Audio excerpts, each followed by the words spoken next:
Hello everyone. Good morning, good afternoon, and good evening, wherever you are connecting from. This is Home Gartaula. I work as a gender and social inclusion specialist for CIMMYT, and I am the team lead for this for a small research group we have at CIMMYT who are working on this issue of gender in agriculture in general.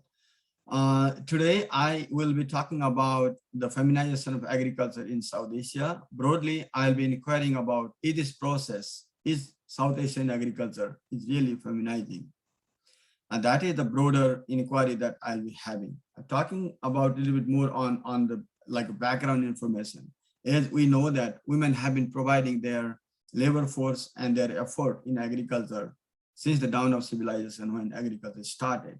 But this feminization issue had it has received academic and research interest more recently. And when we talk about feminization of agriculture, there is labor feminization, like when women put more labor into agriculture.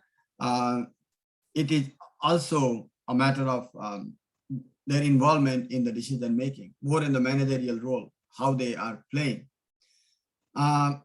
It could be mix of both labor versus managerial feminization. In this particular review, however, we have treated these two as a distinctive processes, and will inquire how this is happening across the region. Is this process universal, and whether this process is shaping up the labor dynamics and the decision making in general in agriculture. With this background, we are inquiring in this paper using a feminist geography as a theoretical framework. As you know that the feminist geography theory rejects the monolith concept of man as a single category and women as a single category, but it inquires the intersections or intersectionality by age, by income, by race or ethnicity, by caste, and many other factors, many other social markers that differentiates between man and woman, or being a man and woman, and how it shapes their involvement in many social, economic, and cultural activities within the society. So using this framework in this paper, we are inquiring, are these women working more in agriculture, or it is just a myth, or what are these women doing? Which women do this, which women do that? I mean, is there any differences within the women? Who decides on what specifically within the agricultural domain? And to inquire with this, we chose a review work. We chose desk review, and we compiled over 100 different materials. We reviewed them. That includes the papers published in the peer-reviewed journals, books, reports, and the gray literature. And we use different search terms to find those materials. As South Asian agriculture is basically or mainly based on, among other, like rice and wheat, rice and maize, but wheat is another major crop, and we want to, and since there is not much work in the social science aspect of wheat agriculture, we wanted to see how this phenomenon is impacting wheat agriculture, or how this is happening in wheat agriculture.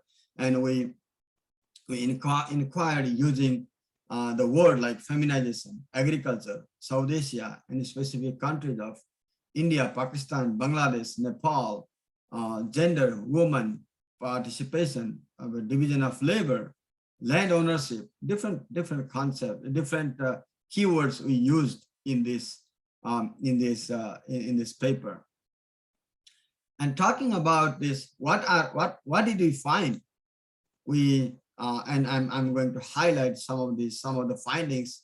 As I mentioned, like I may not be able to describe all of them, but I definitely would like to invite colleagues to read the paper when it comes out. We have submitted the full paper of this work into a journal, and which will be coming out very soon, and you'll be able to read them. But now I just would like to highlight some of the findings we have observed so far in the review.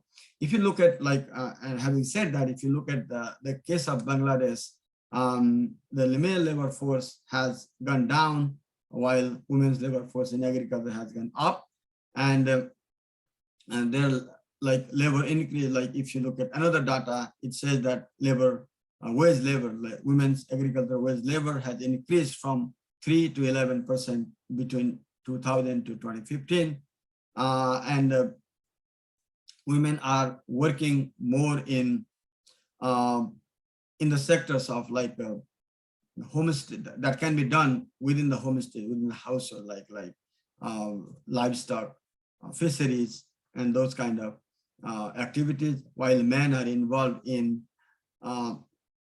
the field, like crop agriculture, and that something also is to do with the has to do with the economic or income level of the household. Like poor women are also involved in the outside agriculture, but mostly culturally or socially, women are more involved within the household, while men are involved in the crop agriculture outside of their household. And in Bangladesh, the strong religious factor involved with the Parda system, where what limits women's mobility outside of their house. While in India, both men and women's involvement in agriculture has gone down. Their caste plays an important role in the women's labor participation, and women of all castes are involved in the paid agriculture work. In general caste people, which includes Brahmin and other higher caste people, that women are not permitted to move beyond the village, while scheduled tribe and scheduled caste people, which are considered the lower caste, they are mostly involved in, they could work away from the village. But we also found some geographical or locational differences, like in Gujarat, for example, lower caste women are engaged more, while in West Bengal, this process has also reached to higher caste people, so that something economic status or household income might have played a role. But in general, like the regional, social, and economic differences we can find. And one of the interesting things we have observed in both countries is that the mechanization, the farm mechanization, has limited women's opportunity to get involved in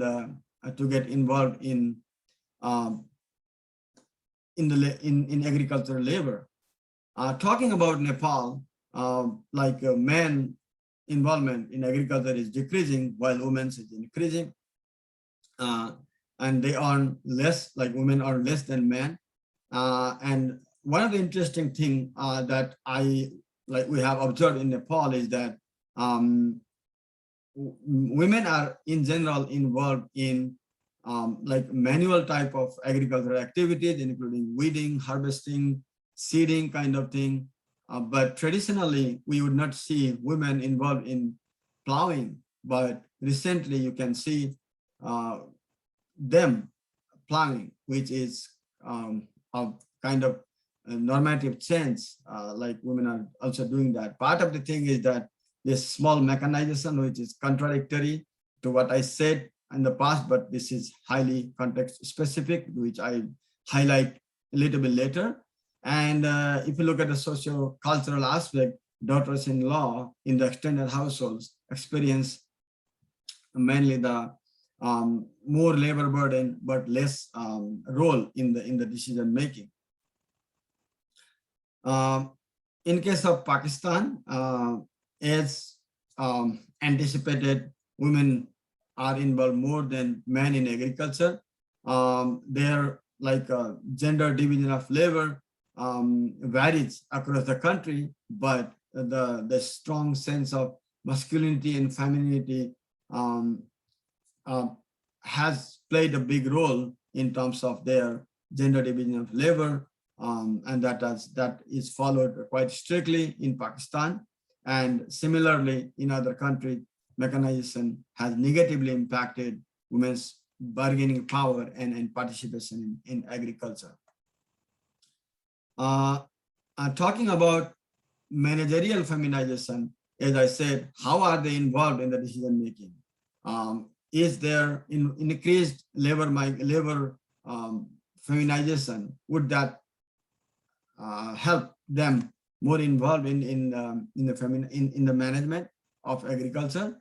In other way, are they taking over the innovation process, the agricultural innovation process?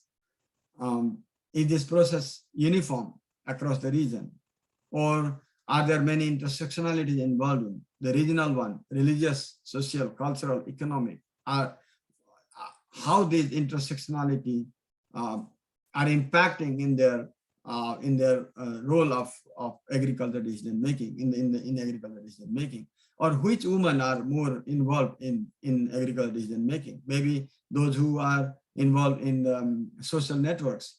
So after all, it has added a big puzzle, a mixed puzzle for us to understand. And talking about some concluding remarks, we observed that the labor feminization across South Asia is increasing. Especially, there are considerable changes we can see in terms of who does what and who decides. And to what extent have they been involved in the innovation process? Are they controlling? Not sure. Maybe too early to claim. However, it has provided an immense opportunity for researchers, policymakers, rural advisory services, and development partners to think it differently, to do things differently. And at least it has provided an opportunity for us to think when we are working in the technology development, in the innovation process, to think of farmers not as a man, only man. There are huge folks of women who are also involved in agriculture. So that small mindset change would mean a lot for an equitable agricultural development. And there is an opportunity for policymakers to think it differently, and of course to make these women aware and realize their aspirations and empowerment in agriculture, which is another big thing that this process is contributing in the region. With this, I'd like to stop and thank you so much for your interest. And if there are anything, you have any questions or remarks, we can discuss. Yeah, we can discuss. I'm happy to answer, maybe not able to answer all of them, but I'm happy to participate in the discussion. Thank you so much.